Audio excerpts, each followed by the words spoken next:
읽어보도록 하겠습니다. 요한복음 1장 46절에서 51절 말씀인데요. 자, 46절에서 51절 끝절까지입니다. 자, 우리 찾았으면 읽어보도록 하겠습니다. 자, 시작.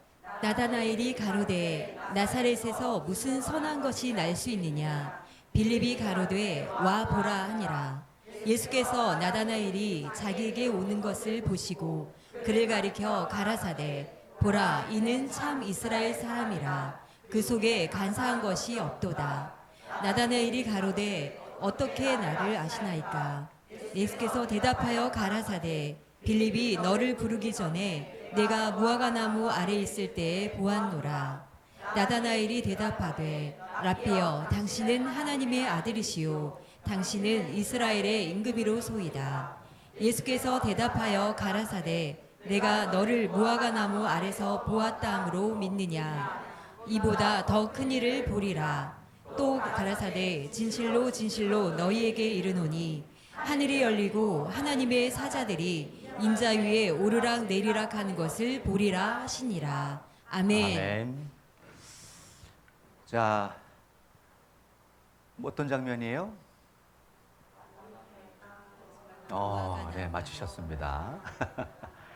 무화과 나무 아래서 지금 대화를 하고 있죠? 이제 우리도 이 현장으로 지금 가봅니다. 아멘. 자, 보니까는 오늘 말씀 본문에 통해서 봤듯이 먼저는 빌립이 등장하죠. 네. 우리 빌립이 이제 자기 집 동네에 사는 친구입니다. 같이 사는 누구를 찾아가요? 나다나엘을 이제 불러서 정말 모든 선지자들이 예언하는 누가 나타났다. 그 메시아가 나타났다. 여기 알려주는 겁니다. 이걸 우리 전문 용어로 뭐라고 해요, 요즘? 전도. 그렇죠, 전도. 기쁜 소식을 전하는 복음이 되겠습니다. 정말 그토록 기다리는 메시아가 왔다. 한번 와 보라 이겁니다. 아멘. 그래서 와 봤죠. 근데 와 보기 전에 이 나다나엘은 굉장히 성격이 어때요? 그래서 이 베드로는요 그냥 동상이 와봐 했더니 그래 그냥 바로 갔어요. 근데 성질이 나오죠. 이 나다나엘은 굉장히 꼼꼼합니다. 그리고 뭘 중심으로 살고 있어요? 성경 중심으로 살아가고 있는 거예요. 아멘. 아니 나사렛에 무슨 선한 게 있냐? 육적으로도 나사렛 동네는 그 당시에 어떤 동네였어요? 거지촌. 거지촌이야. 오늘날 말하면 판자촌과 같이 달동네. 그 당시에는 뭐 건물도 없이 그냥 땅 파서 살았다고 그래요. 그런 아주 어려운 사람들이 사는 곳이 이 나사렛이라는. 그러니까 나사렛이라는 그 동네 이름을 대는 순간 수준 떨어지는 거야. 이해되시죠? 아멘. 네, 그런 동네가 이 나사렛입니다. 그런 곳에 무슨 선한 게 있냐? 말도 안 된다. 근데 뭐라고 해요? 와 보라는 겁니다. 아멘. 그래서 이 본문과 같이 이제 또 예수님이 나다나엘을 찾아오셔서 뭐라고 고백하시느냐? 그 얘기하기 전에 야, 너 정말 참 이스라엘이다. 너는 간사한 게 있다 없다? 없다. 자, 옆 사람 보시고 간사한 게 있어 보여 없어 보여? 간사님 말고 남을 이렇게 해코지하고 속이는 거죠. 보니까는 너무 다 착하게 생긴 거예요. 우리도 이제 제2의 나다나엘이 됩시다. 아멘. 그래서 먼저 이 나다나엘을 이렇게 보고 하는 예수님은 첫눈에 알아본 거예요. 이야, 진짜다 여기. 진짜 신앙인이 여기 있다. 내가 그토록 찾는 참 신앙인이 바로 이 사람이다. 라고 엄청난 칭찬을 합니다. 근데도 그러면 우린 그런 칭찬을 받으면 우린 마음이 어떻게 해요?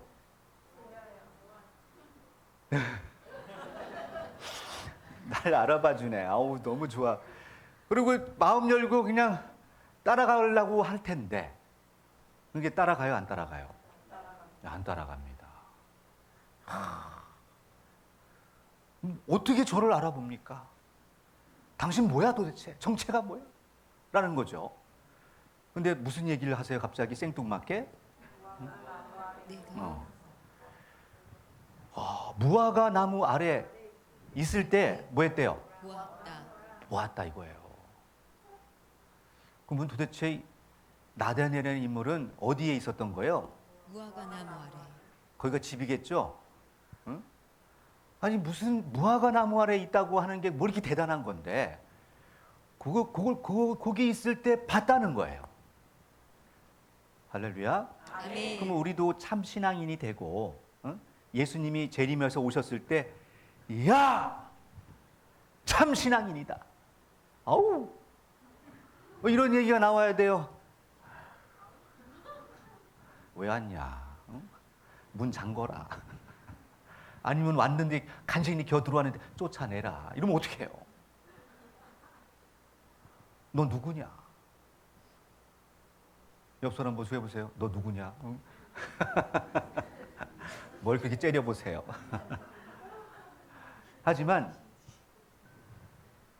예수님은 어떤 대답이 나올까 궁금했는데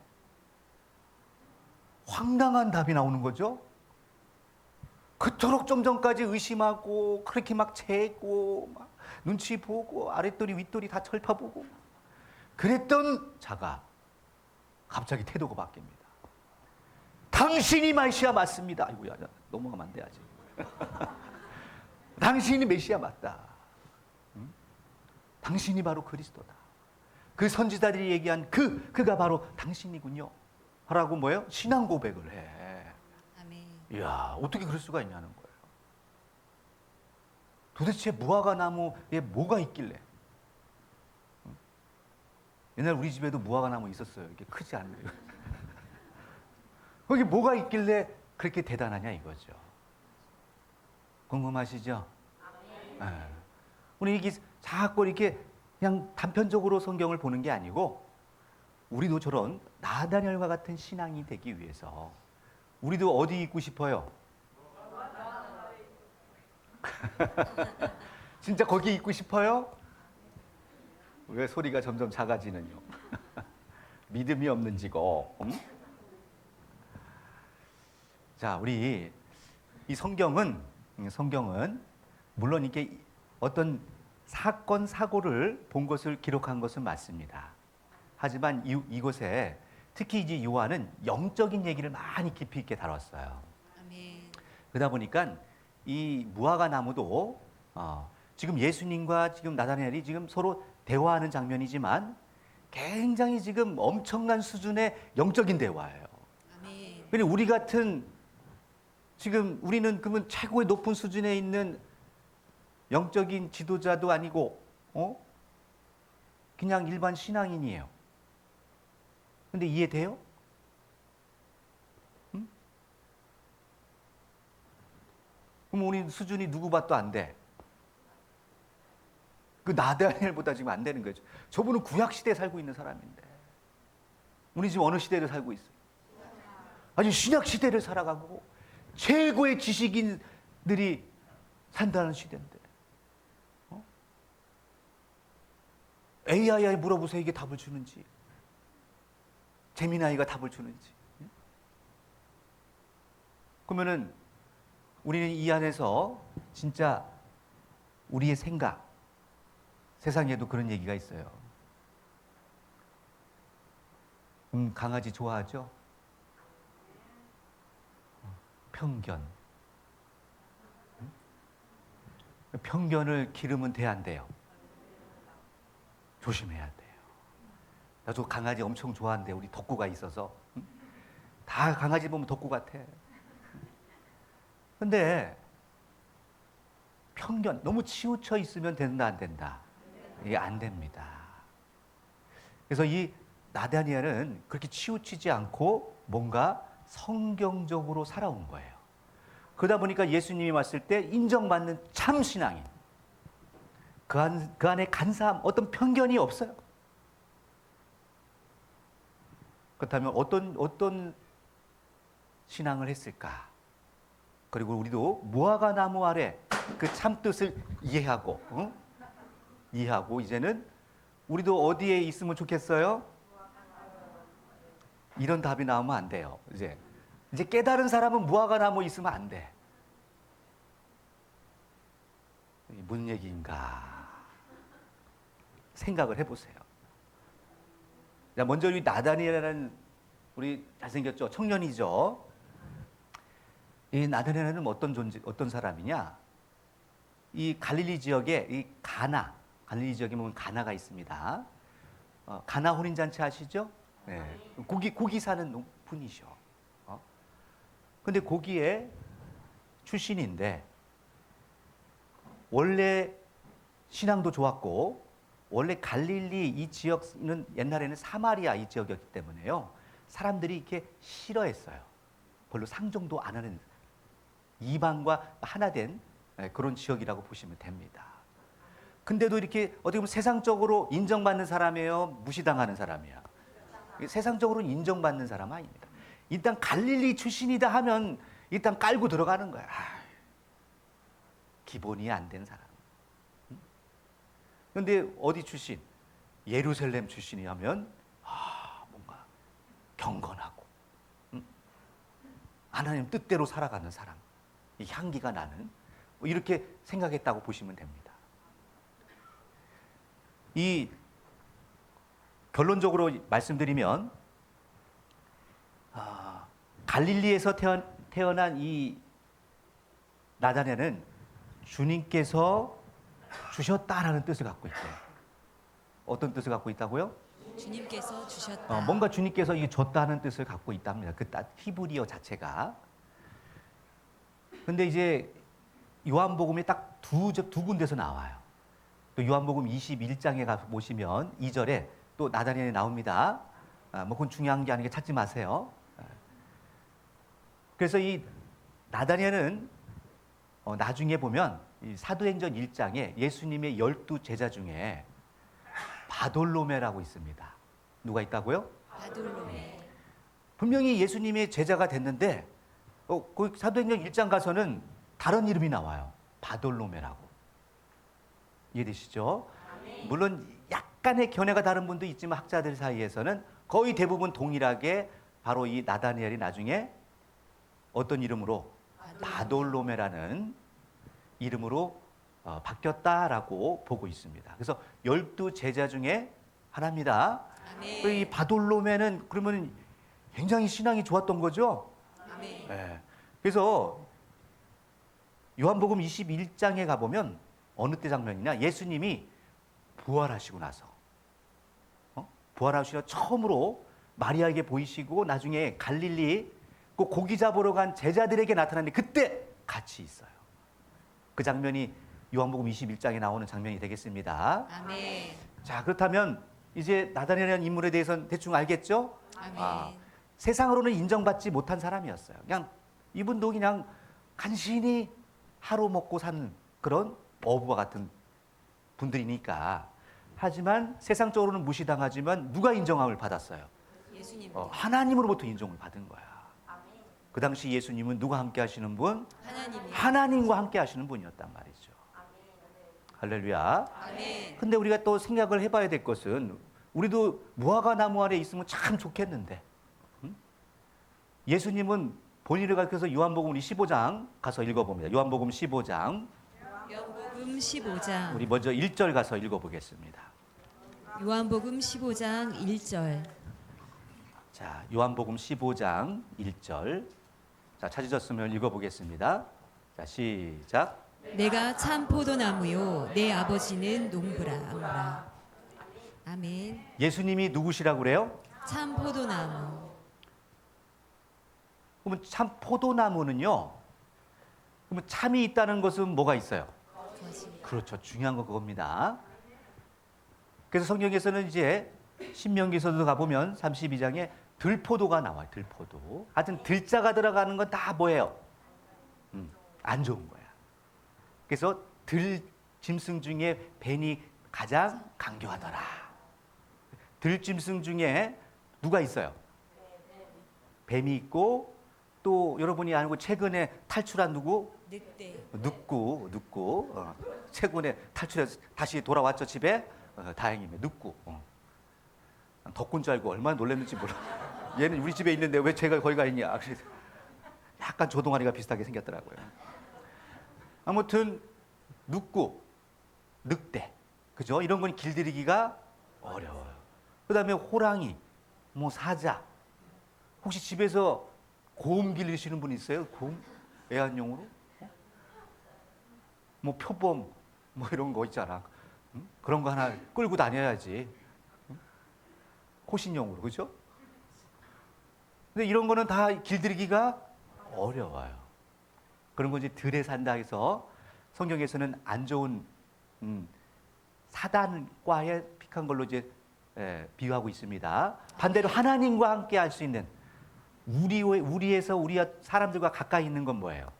소, 음, 양, 양, 소, 말, 말. 왜 개는 안 나와?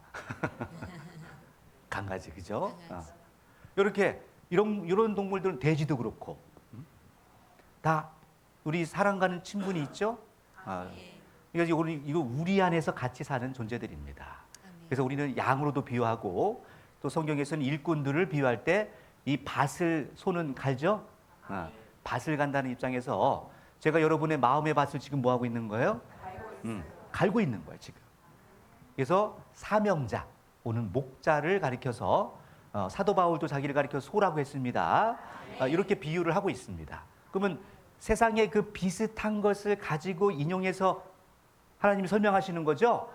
전혀 다른 걸 가지고 와서 그것을 설명하시는 게 아니에요. 그럼 무화과 나무는요, 보이신 것처럼 굉장히 뭐 어떤 열매가 있어요? 무화과가 있어요. 맛있게 생겼잖아요. 진짜 보암직해요. 어떤 색깔도 그렇게 이쁜지 몰라. 저거 먹으면 진짜 똑똑해질 것 같아. 근데 문제는 들포도 아니 혹은 포도나무.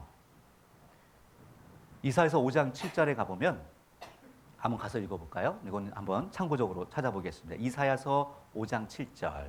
이사야서 5장 7절. 찾았나요? 아멘. 자, 읽어보겠습니다. 시작.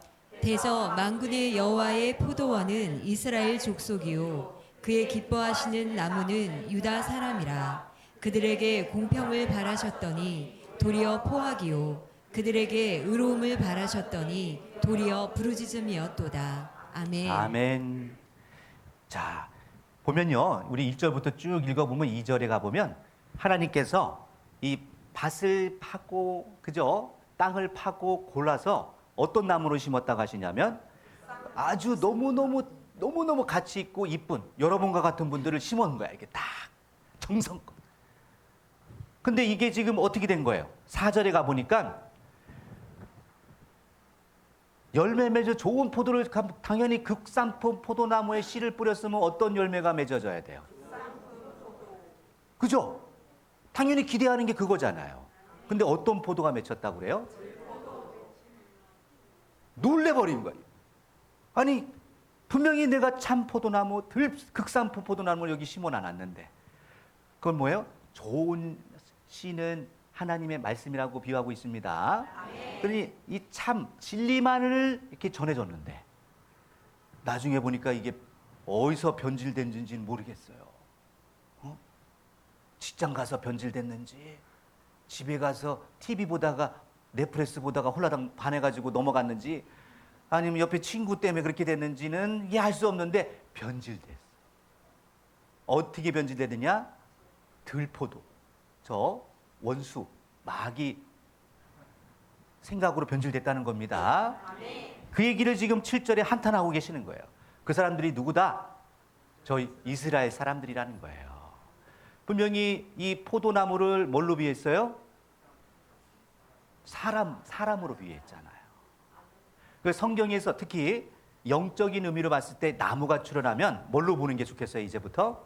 사람. 이제 사람으로 보는 게 좋습니다. 아멘. 여러분들이 의심하는 눈으로 보는 것 같아서 또 다른 장면으로 한번 또 가서 보면 이거 이사야서 예언서죠. 아멘. 우리 에스겔서 한번 가서 또 보면 에스겔서 31장.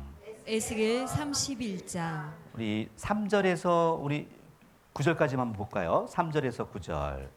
에스겔 31장 3절에서 9절. 자, 좀만 넘기면 돼 있죠.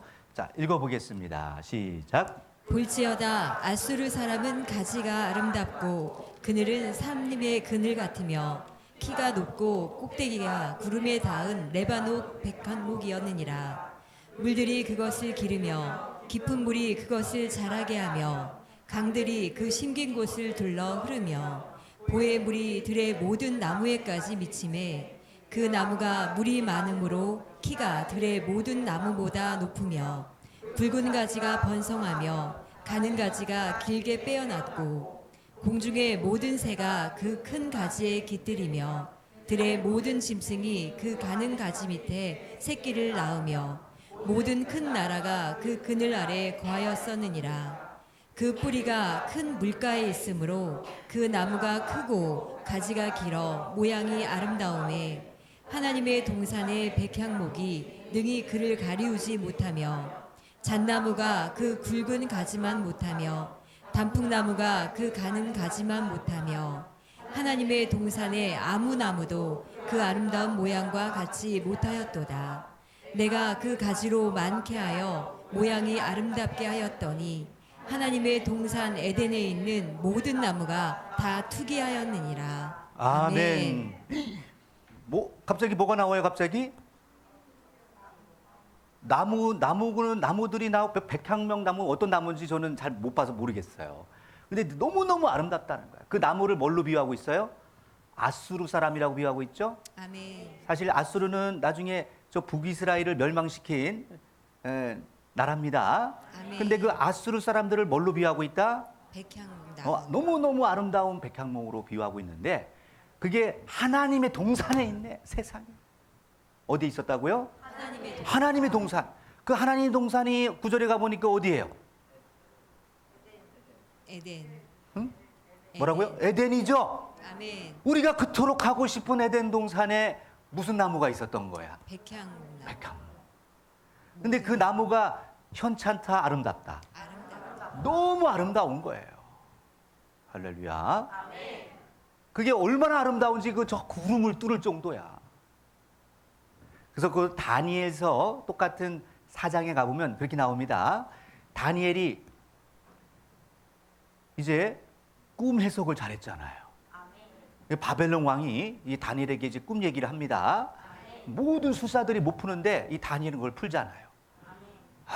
내가 꿈을 꿨는데 어떤 나무를 봤다. 응? 큰 나무가 있는 거예요. 근데 그게 하늘에 닿았어. 그죠? 다니엘서 4장에 보면 나옵니다. 예, 시간 관계상 못 보겠어요. 다니엘서 4장 10절에서 12절입니다. 그랬더니 도대체 이 나무가 뭔데 거기에 많은 들짐승들이 그 밑에 그냥 바글바글한 거야. 그리고 열매가 얼마나 아름다운지 사람들이 그 나무 밑에서 늘 이렇게 먹을 거 주이서마 그러고 기다리고 있는 거야. 옆에서 막 많은 나라 사람들이 거기서 딸랑딸랑 하고 있는 거지. 왜? 먹을 게 있으니까. 그래서 멀리서도 보인다는 거예요. 그런 나무가 있어요, 없어요? 그런 나무 있어요? 그거는 다 비웁니다. 근데 22절에 가보면 뭐라고 하냐면 바로 그 나무는 누구다? 바벨론 왕 당신입니다. 라고 하죠. 아멘. 그러면은 지금 아수르 사람을 비유한 이 에덴 동산에 있는 이 큰 나무나 백향목이나 또 지금 다니엘서 얘기하는 나무나 다 같아요, 달라요? 같은 거예요. 사람인데 아수르 사람이나 또 바벨론이나 다 누구를 멸망시켰어요? 이스라엘. 하나님의 백성을 멸망시킨 나라가 되겠습니다. 아멘. 근데 그것을 아주 너무너무 멋있는 나무로 이렇게. 근데 그게 문제는 어디에 있어요? 에덴 동산에 있었다니까. 그럼 에덴 동산이 어디야? 잃어버린 에덴 동산을 찾아서. 그건 다음에 시간 날 때 한번 파헤치기로 하고요. 동산 찾다 우리 헤매 또. 자, 오늘은 무화과 나무 하나 풀다가 갑니다. 무화과 나무. 그래서 나무가 뭔지를 여러분 이해시키기 위해서 지금 설명해 드리는 거예요. 결국은 이 나무는 저런 진짜 육적인 나무를 빗대어서 결국은 뭐였다? 사람이야. 사람이야. 그 손뼉 나중에 보면 시편에 막 손뼉도 쳐요 나무들이. 어떻게 손뼉 치는 거야? 나무에 어떻게 쳐야 돼? 그뿐만 아니고 우리 에스겔서 아까 읽은 것처럼 감정도 있어. 질투도 해. 여러분 집에 혹시 질투하는 나무 보셨어요? 질투. 무섭죠? 저도 그런 나무 있으면 꼭 사서 좀 기르고 싶어요. 분명히 물을 조금 더 이게 주면은 옆나무가 그런 거잖아. 이게 조금만 더 이뻐해도 옆나무가 오쇼, 야 신기하다. 그런 나무 있으면 정말 대박 날 겁니다. 그럼 이거 육적인 나무가 분명히 아니라는 거예요. 자, 이해되셨죠? 아멘. 그럼 여러분이 이렇게 기초까지 이렇게 알려줬는데도 이거를 이제 엄청난 걸 여러분이 풀어보려고 그래요. 엄청난 거. 여기까지 나갈 수 있을지 여러분 눈치를 제가 싹 보고 있는 겁니다, 지금. 진도를 나갈 만한지 안 한지. 표정들이 밝아. 물론 저기 약간 상태가 안 좋은 분이 한두 명 있는데 일단 한번 진도 조금 나가 봅니다. 그래서 이해하면 다음 진도 나가고 아니면 말고. 자, 창세기 한번 넘겨볼게요. 창세기 3장. 창세기 3장. 여러분 창세기는 지금으로부터 6,000년 전에 있었던 것을 뭐라고 하시냐면 하나님께서 이사야서 46장 10절에 가보면 내가 종말을 처음부터 알아놨다는 거예요. 처음부터 뭐 태초부터 이거 알려놨는데 그게 비밀이야. 모략이라는 거예요. 그러면 창세기는 하나님이 감춰진 뭐예요? 비밀이에요. 비밀 사실은. 그 여러분들에게 지금 누구만이 알고 있는 하나님이 알고 예수님이 아는데 이제 우리도 누구들 아는 거야 이제? 열린교회도 아는 거야. 아멘. 누군 보세요. 창세기 3장 피셨어요? 아멘. 시간 관계상 여러분 읽기가 거시기 하니까 내가 읽으라는 부분만 읽으면 돼요. 아멘. 자, 아까 말씀드렸듯이 3장에 가보니까 들짐승 중에 누가? 뱀. 뱀이 가장 강교해요. 낼름낼름. 그래서 정말 이 뱀이 낼름거리고 또 말도 하죠. 아멘. 또 뭐라고 와서 하느냐? 2절 가보니까 뱀이 야 동상의 실과 중에 실과의 나무를 먹을 수 있느냐 없느냐 물었을 때 뭐라고 해요? 2절에 우리가 먹을 수 있으나 여자가 대답을 하는데 동산 나무의 실과를 먹을 수 있다. 하지만 3절에 가보니까 뭘 먹지만 못해요? 동산 중앙에 있는 자, 나무의 실과. 중요한 건 이제 중앙이죠. 아멘. 변두리가 아니고 중앙. 그러면 여기 열린교회에서도 중앙은 누가 있는 거예요? 목사님. 나 있죠? 나 위에 또 하나님이 계시고 주님이 계시고 또 우리 선교사님들이 계시고 전사님도 계시고 한사님도 계셔요. 그러면 이분들은 제가 믿는 분들이잖아. 아멘. 하나님도 믿고 맡기니까 일을 막 주는 거예요. 그런데 오늘 처음 온 새신자에게 임무를 주면 되겠어요? 떨고 있어. 다음부터 안 와. 나 오자마자 노가다를 시키고. 분명히 맡길 수 있는 사람에게 이 사명을 주는 겁니다. 아멘. 근데 중앙에 있는 나무라고 하는 거 보니까 그 나무가 아니죠? 중앙에 있는 핵심 인물이야. 그러니까 누구하고 지금 대화하는 거예요? 아담과 하와가 보통 인물이 아니야. 그래 안 그래요? 근데 뱀이 쓱 와서 얘기하는 거야. 그럼 뱀도 보통 인물이 아니야. 그리고 와서 무슨 얘기를 하느냐? 자, 여기 중요하기 때문에 우리 3절부터 우리 6절까지 한번 읽어봅니다. 자, 시작. 동산 중앙에 있는 나무의 실과는 하나님의 말씀에 너희는 먹지도 말고 만지지도 말라 너희가 죽을까 하노라 하셨느니라. 뱀이 여자에게 이르되 너희가 결코 죽지 아니하리라. 너희가 그것을 먹는 날에는 너희 눈이 밝아 하나님과 같이 되어 선악을 알 줄을 하나님이 아심이니라. 여자가 나무를 본즉 먹음직도 하고 보암직도 하고 지혜롭게 할 만큼 탐스럽기도 한 나무인지라. 여자가 그 실과를 따먹고 자기와 함께한 남편에게도 주매 그도 먹은지라. 아멘. 아멘. 자, 보니까 뱀이 분명히 하와는 제대로 답했죠. 근데 좀 약간 끝이 미지근해. 분명히 창세기 2장 17절에 가보면 아담에게 뭐라고 하느냐? 저 중앙에 있는 선악을 알게 하는 나무의 실과를 먹지 말라. 먹으면 어떻게 된대요? 정령이란 건 반드시야. 반드시 뭐한다? 죽는다는 건데 하와는 뭐라고 얘기해요? 죽을까? 이건 뭐예요? 그렇지. 믿음이 견고하지 못한 거야. 그 빈틈을 보고 누가 들어가요? 쑥 미끄러지듯이 쑥 들어가요. 그 허점을 찍습니다. 아니야. 결코 죽지 않아. 이렇게 얘기한 게 아니고 뱀처럼 얘기하면요. 할렐루야! 결코 죽지 않습니다.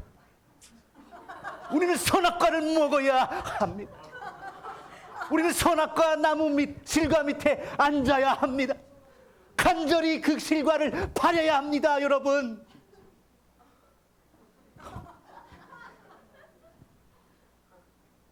이런 동영상을 보셨을 거예요. 봤죠? 유명한 목사님이에요. 아니, 하나님이 먹지 말라는 선악과를 왜 먹어야 된대? 왜? 이유가 와 하나님처럼 되고 싶은 거야. 거기 나오잖아요. 먹으면 누구 하나님이 뱀이 맞지 않은 것처럼 너 그거 처먹으면 하나님처럼 될까봐 그러는 거야. 아유, 넌 한숨. 내가 높아 이거예요. 자기가 뭔가 대단한 걸 깨달은 거야. 근데 그게 자의적인 생각이에요. 중요한 겁니다. 자의적인 해석, 자의적인 생각은 사망입니다. 그래서 이 땅에 뭐가 들어온 거예요? 죄가 들어오기 시작했단 말이에요.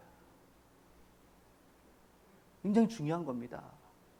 그니 창세기에서 나오는 이 뱀도 또 이 중앙에 있는 선악나무도 또 생명나무도 그러면 우리는 뭐라는 것을 알 수 있어요? 결국은 다 사람이야. 저 착한 나무가 어떻게 저게 먹는다고 뒤지겠냐고요. 생각을 해보세요. 저는 옛날에 복숭아가 그런 줄 알고 천도복숭아. 이름도 또 천도복숭아야. 너무 맛있는데 이게 뭐라고? 선악과라는 거야. 너무 먹고 싶은데 꿈도 꿔. 응? 그런 거예요? 예수님은요, 하나님이 주신 모든 것이 선하다 했어요. 입으로 겨 들어가는 것은 어디로 나온다? 뚫렸죠?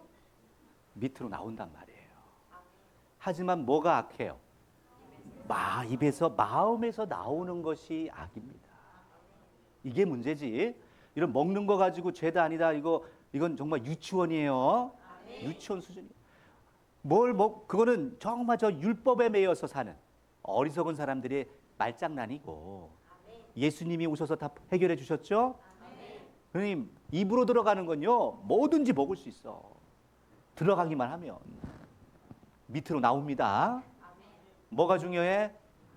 마음에서 내가 어떤 것을 들어먹고 어떤 것을 깨달아서 내가 어떤 말을 전하느냐가 중요한 것입니다. 자, 그렇다면 문제는 뭐냐? 아담과 이 하와가 자기만 먹고 끝나는 게 아니고 너무 좋고 너무 맛있으니까 너무 대단해 보이고 너무 저 사람 말이 너무 혹한 거예요. 그게 누구한테 주져요? 그죠? 아담에게도 남편에게도 결국은 억지로 먹였는지 모르겠지만 먹였어요. 먹으니까 어떤 일이 벌어져요? 정말 하나님처럼 됐어요? 하나님처럼 되고 싶은 존재가 누구예요? 마귀가 그랬잖아요. 사단이. 그래서 사단이라는 뜻 자체가 뭐예요? 대적자라는 뜻을 갖고 있는 겁니다. 누구를 대적했어? 하나님, 창조주를 대적한 존재가 마귀가 되겠습니다. 그래서 마귀는 미혹한다는 거예요. 지금 뱀이 미혹한 거죠? 그래서 우리가 이 말을 잘 들어봐야 됩니다. 그래서 한국말은 어디까지? 끝까지 들어봐야 돼요. 그래서 끝까지 들으라는 것도 창세기부터 어디까지? 계시록까지 다 봐야 되는 거예요. 할렐루야. 그래서 계시록 20장에 가보니까 뱀이 뭐래요? 20장 가서 뱀을 잡습니다. 용을 잡으니 그 옛날에 그 뱀이었고 옛뱀이었고 바로 요것이 바로 사단이요 마귀다 라고 하잖아요. 이렇게 성경에서 명확히 알려주는데 결국 우리는 성경을 보고 깨달아야 되겠죠. 그러니 공부해야 돼 안 해야 돼? 마음속에 여러분 많은 생각들이 있겠지만 그 생각이 나를 살리는 생각인지 죽이는 생각인지 한번 생각해 보셔야 됩니다. 근데 문제는요, 여러분 시간 관계상 다 볼 수 없지만 먹고 나니까 눈이 떠져가지고 벗었어.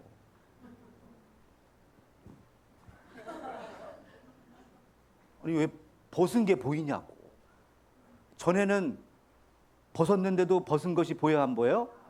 그게 부끄럽지 않았어요. 그래서 거시기해. 부끄러워. 그래서 뭘 만들어요?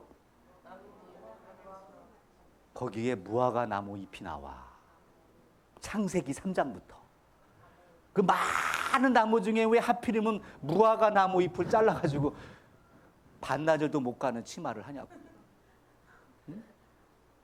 그 반나절 되면 이거 꾸깃꾸깃했죠. 나중에 보면 하나님이 튼튼한 이거 만들어 주시죠? 가죽 옷을 입혀 주세요. 그러니까 우리도 가죽 옷을 입어야 된다는 거야. 그런 거예요? 그러면 성경에서 옷이 무슨 의미인지 또 이 벗었다라는 것도 무엇을 의미하는지 다 성경에 나오겠어요? 안 나오겠어요? 나옵니다. 이런 걸 공부하라는 거야. 이걸 모르면서 성경을 보고 있는데 목사님 뭐라고 떠드나. 이해를 못하면 성경을 봐도 모르는 거예요. 근데 이 나다니엘이 그걸 깨달았다니까. 나무가 뭔지를 깨달았어. 무화과 나무가 뭔지를 깨달았단 말이에요. 할렐루야! 아멘. 이제 결론을 짓습니다. 예수님은 어떤 나무? 참포도 나무야. 참을 붙인 이유가 비슷한 게 있어.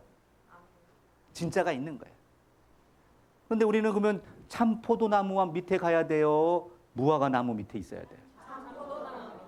근데 여러분 아까 어디 있겠다고 했어요?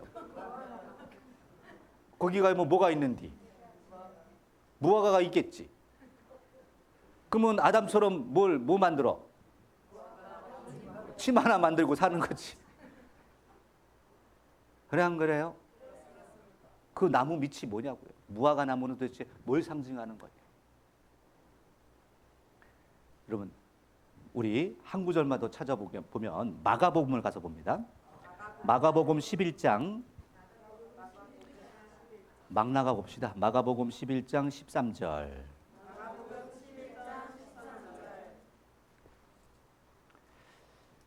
찾으셨나요? 자, 읽어봅니다. 13절입니다. 시작. 멀리서 잎사귀 있는 한 무화과 나무를 보시고 꼭 그 나무에 무엇이 있을까 하여 가셨더니 가서 보신즉 잎사귀 외에 아무것도 없더라. 이는 무화과의 때가 아닙니다. 아멘. 자, 우리가 누가복음에도 똑같이 나옵니다. 13장에. 예수님이 시장에 하셔. 근데 갔더니 열매가 있어요, 없어요? 분명히 때가 아닌데 그럼 열매가 있어야 돼요, 없어야 돼요? 원래 없어야 되는 거야. 때가 안 됐어요. 근데 가보면요 20절에서 21절 또 읽어봅니다.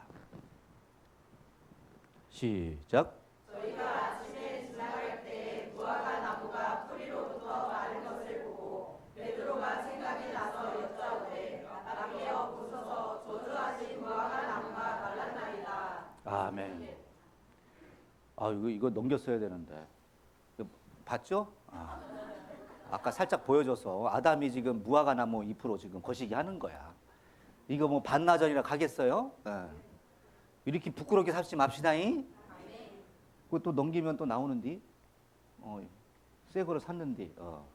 지금 무화과 나무를 지금 뭐 하고 있는 거예요? 지금 열매를 찾고 있는 장면이에요. 근데 찾았다 못 찾았다. 못 찾았어. 그 많고 많은 나무 중에 왜 하필은 무화과 나무냐고. 근데 그거를 왜 때가 아직 안 된 줄 알면서도 열매를 찾냐. 그리고 뭐예요? 걔가 뭐 잘못했는데 저주해. 영원히 열매 맺지 못한대. 세상에. 여러분 듣는 무화과 얼마나 기분 나빠. 제가 뭐 잘못했시오 그렇게. 아직 때가 안 돼서 아직 못 만들었는데 왜 자꾸 저주해가지고 뿌리채 말라버리는 거야. 그러면 이 무화과 나무는 뭐겠어요? 사람이잖아요. 사람이라고 배웠잖아 지금. 응? 근데 아직도 무화과 나무라고 보면 안 돼요. 그런데 진짜 무화과 나무가 왜 저렇게 됐냐? 이러면 안 돼. 사람이야. 그럼 누구를 가리키겠냐는 거예요. 분명히 참 포도나무는 누구시라면 그 당시에 무화과 나무에 속했던 사람은 누구한테 속한 거예요? 아우 더워. 참 포도나무에게 속한 자는 누구한테 속한 거예요? 그죠? 예수님이 참 포도나무지. 근데 들포도나무도 아니고 무화과 나무는 누구한테 속한 거예요? 그렇죠. 아담도 무화과 나무와 잎으로 가렸잖아. 그럼 무화과 나무가 그러면 좋은 거예요, 안 좋은 거예요? 안 좋은 것 같은 느낌이죠?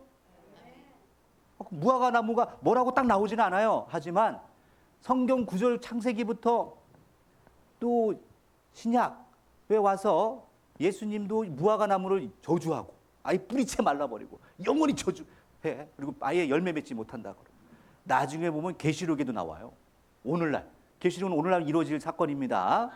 계시록 6장에 가보면 인을 뗄 때마다 사건 사고가 일어나는데 나중에 6째 인을 떼니까 해달별이 어두워지더니 그 무화과 나무에 대풍이 불어가지고 뭐가 떨어지지?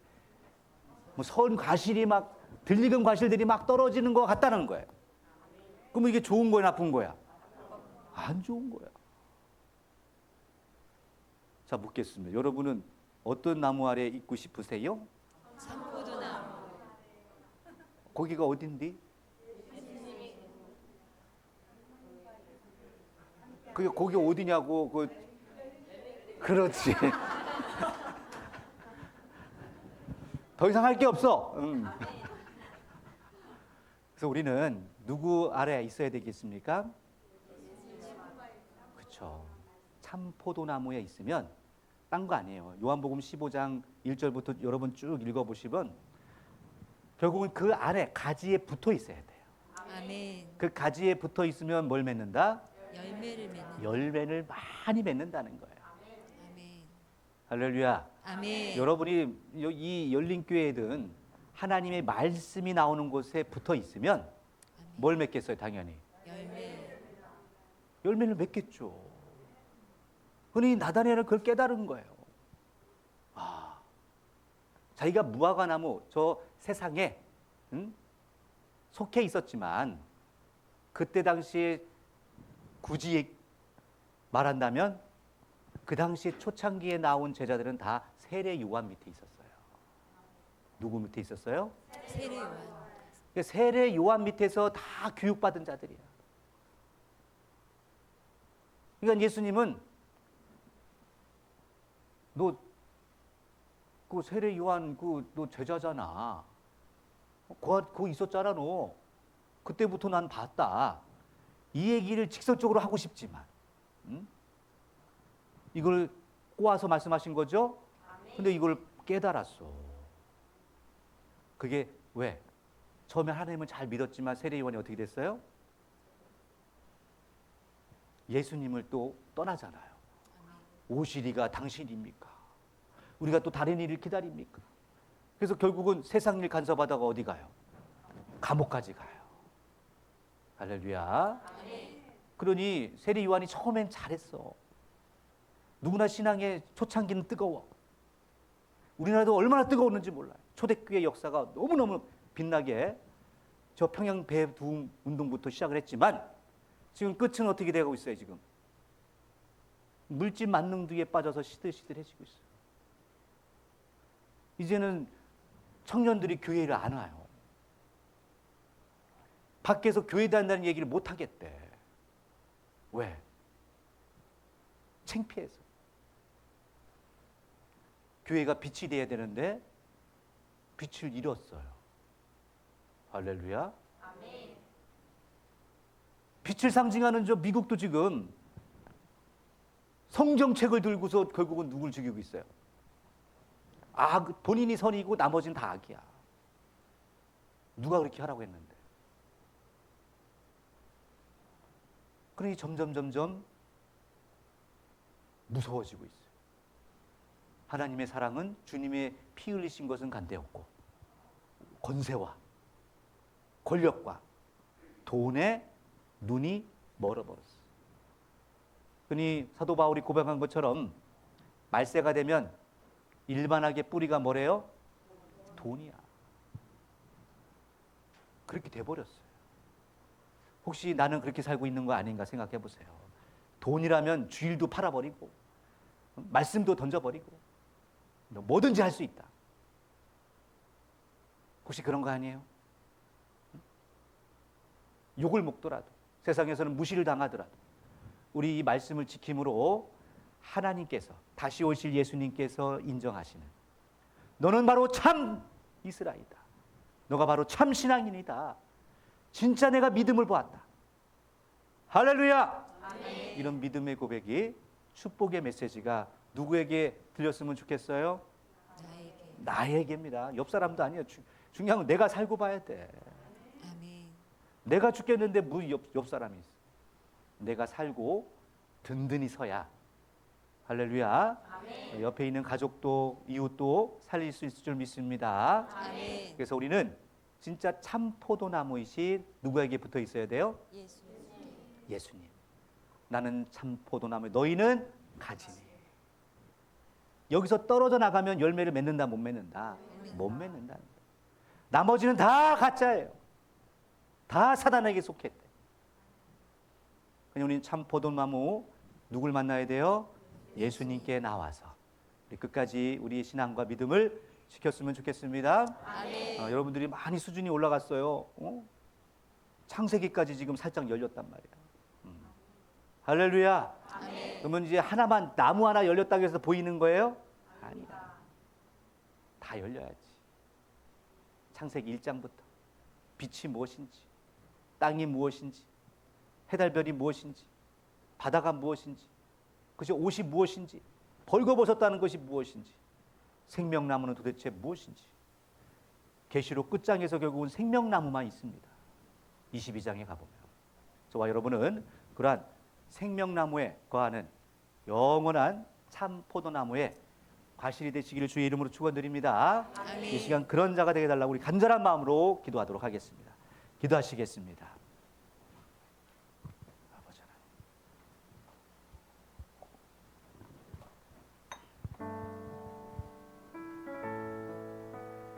주여 불쌍히 여겨주시옵소서.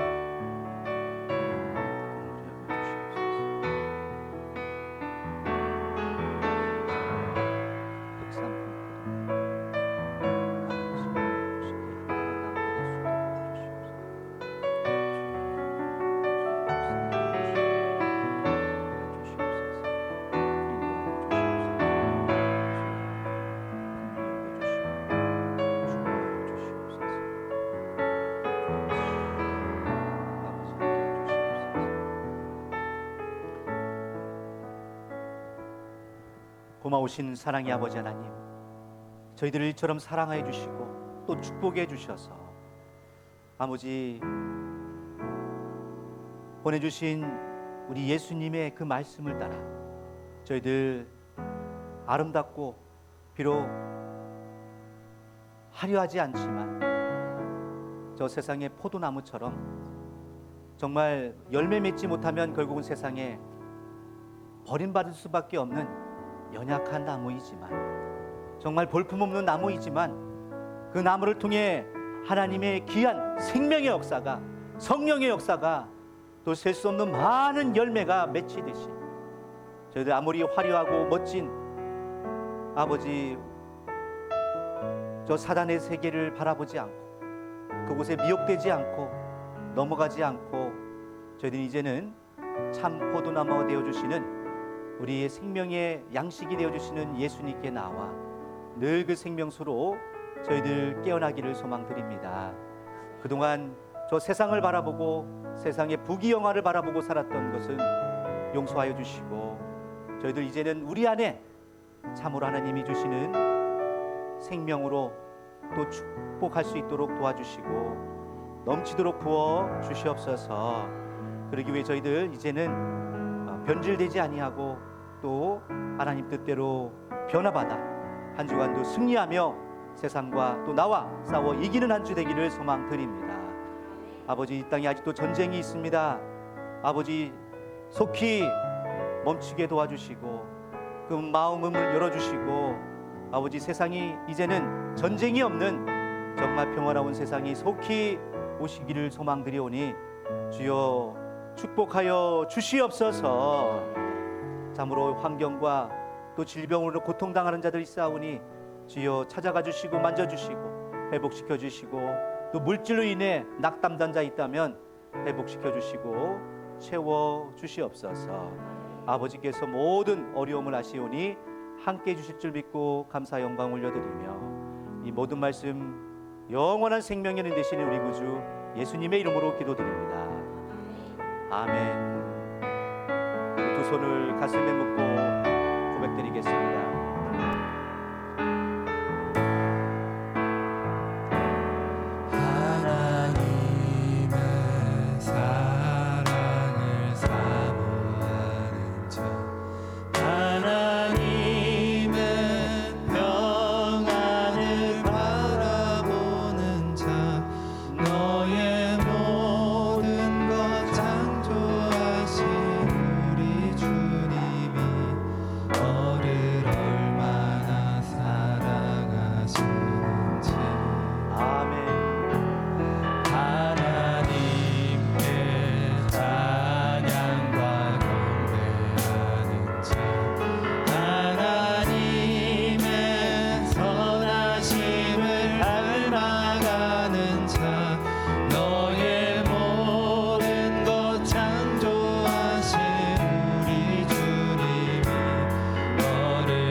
손을 높이 들고 하나님 사랑의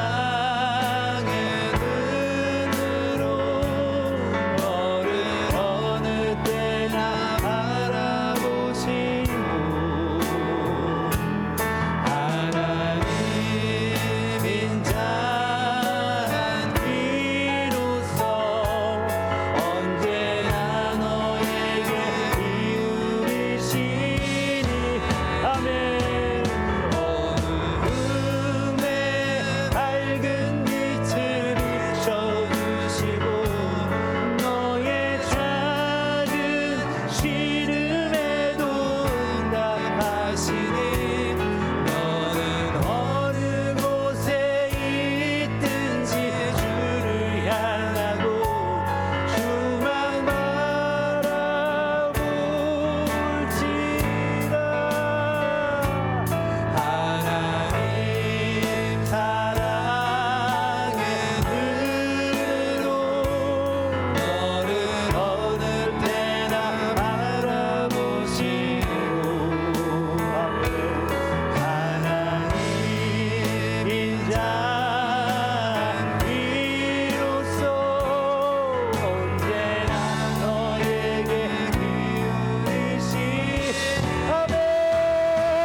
아버지 하나님, 우리 평생에 오직 주만 바라보며 매 순간순간 이기고 승리하게 도와주시옵소서.